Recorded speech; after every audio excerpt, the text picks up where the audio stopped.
Well, hello guys, it's me, Mrs. Applegarth again. I am going to take you through uh, Chapter 2, Section 1. The title of that is Patterns and Inductive Reasoning. So I love patterns because as human beings, our brains are wired to see the pattern in almost everything. So this is, um, your brain is also going to love this. So we're in these, I want you to draw or write each of these items. So I know it's a little tedious. So right here we have one square. Then it goes to that one square with a top square and a right-hand side square. Then we go here, it has a square on top, two squares on top of that initial square, two squares to the right of that initial square, and then a square in that little diagonal corner.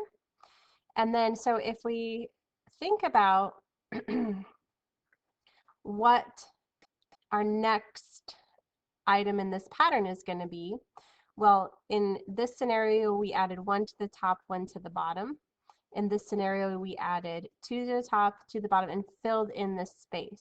So we're also going to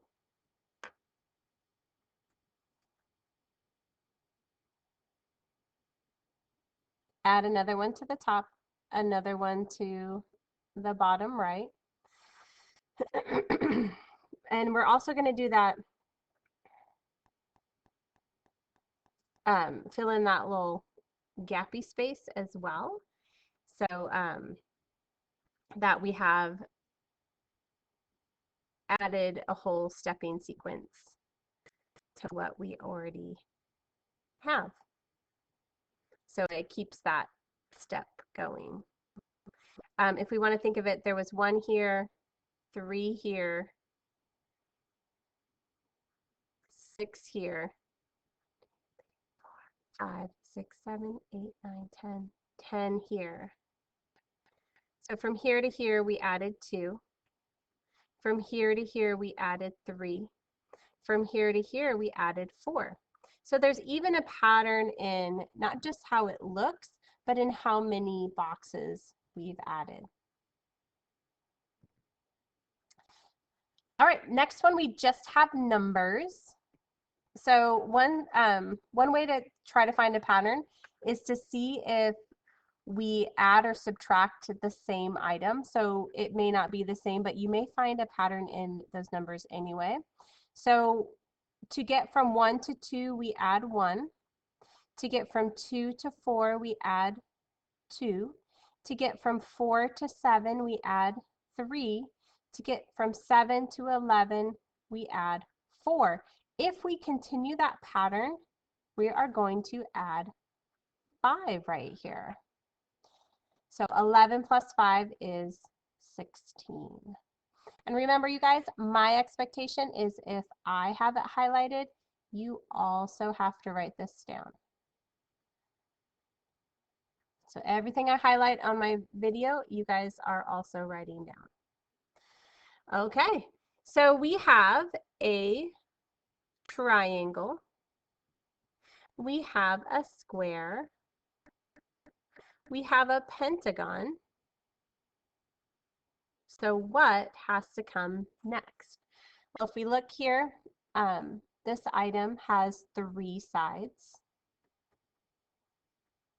This item has 4 sides. This item has 5 sides. So in order to keep the pattern, you need something that has 6 sides to it. So that's like a hexagon. I have the benefit of having the computer tool that will draw a hexagon. But let me show you the best way if you're freehanding a hexagon. Let me give that one to you. So a hexagon, you can think of it as like a line on top, a line on the bottom, and then you make a little V to get from the top to the bottom.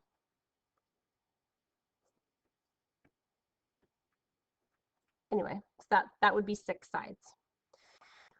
All right, so here we're looking for patterns. If we do the adding pattern for D, we are going, okay, so we add 4 to get to here. We add 12 to get to here, not really patterning. 18 and 54. Oh, I'm going to have to get my calculator for that. So 54 minus 18, and that's 36. Okay, so plus 36. It doesn't really have a distinguishable pattern. I'm really having to work hard to go, okay, well, I times that by 3, I times that by 3, then I'm going to times 36 by 3 and add it to 54. That seems like a lot of work to find the pattern. So let's try a timesing. When the numbers jump big like this, so we go from 2 to 6 and then 6 to 18 and 18 to 54, we want to look at, is there a timesing pattern? So 2 times 3 is 6. 6 times 3 is 18. 18 times 3, well, I didn't know this. I had to like look it up on my calculator, is 54. All right, so the pattern is times 3.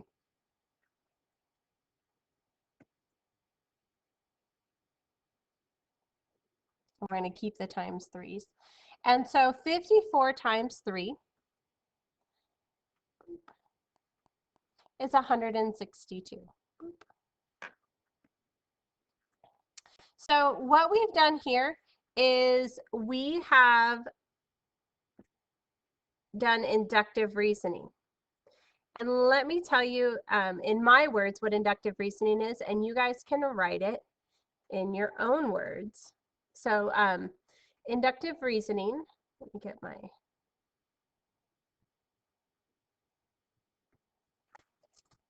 is when you use a pattern or observation to determine the next, oh, just hopped over there, to determine the next one, the next item. Okay, so you get to write an example of inductive reasoning according to this. So I will give you one that if you want to use. This is one, until I started looking at the geometry curriculum and figuring things out, this was really hard for me. So there is this pattern.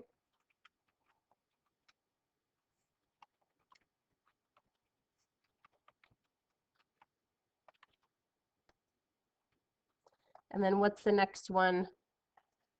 Well, that's not a really good one. That's not really inductive reasoning. So let's do inductive reasoning. So like 1, 3, 5, 7. What do you think the next one will be? If this is the example you want to use, that's fine. Just make sure you fill in the blank so that you can say that you used inductive reasoning. All right, so again, inductive reasoning is using a pattern or observation to determine the next one in your sequence. We are going to look at right now counter examples. A counter example is an example that shows a conjecture, or that's like a statement, to be false. So we're going to look at 3 different conjectures, and we're going to find a counter example. So you guys, I do want you to write these down. So A, for all real numbers x, the expression x squared is greater than or equal to x.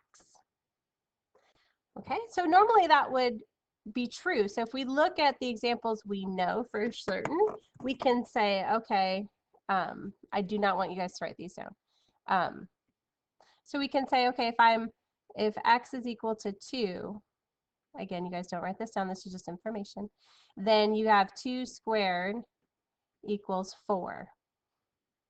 Okay, well, 4 is greater than or equal to 2. So for the most part, like, okay, and if I try like 3 squared is 9, and 9 is greater than or equal to 3. So if we use whole numbers or numbers that are greater than 0, I mean greater than 1, this is true. But look what happens when I use, say, like 1/2.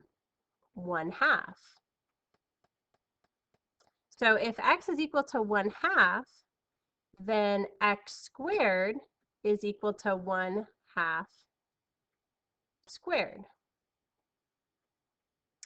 And when you're squaring, this is my little way of getting you guys to review exponents. When you're squaring a fraction like this, the top gets squared, so 1 squared is 1, and the bottom gets squared. 2 squared is 4. And in this case, 1/2 is not greater than or equal to 1/4. So this, my friends, is a counterexample. It's an example where the original statement is false, our conjecture. Okay, so I want you guys to write this down. And it's also good exponents practice.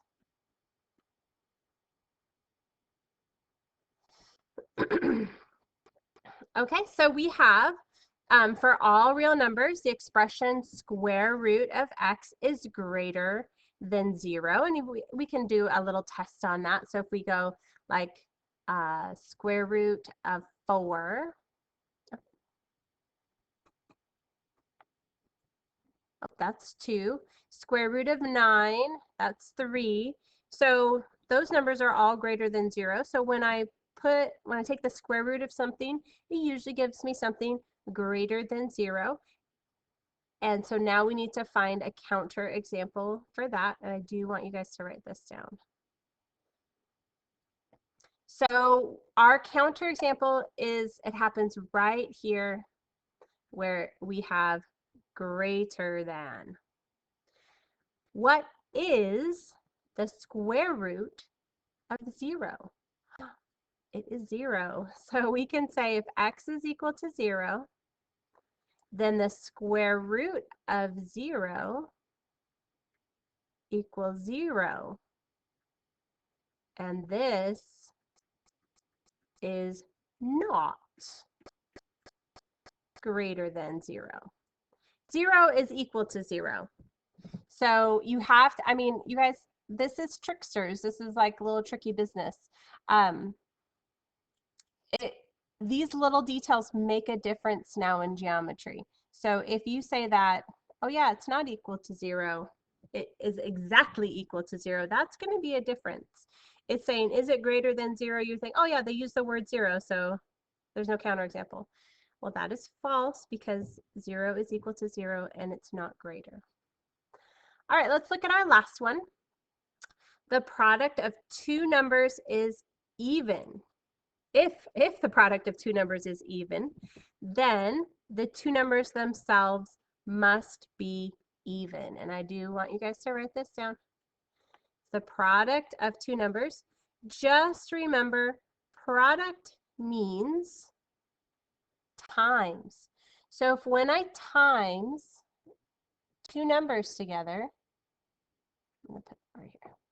When I times two numbers together,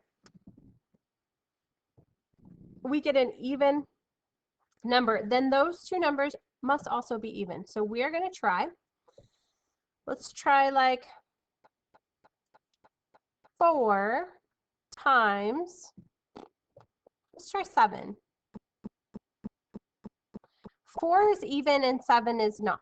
So if this answer is even, then it's a counterexample. So 4 times 7 is 28. This is an even number because it is a product of an odd and an even. It is a counterexample.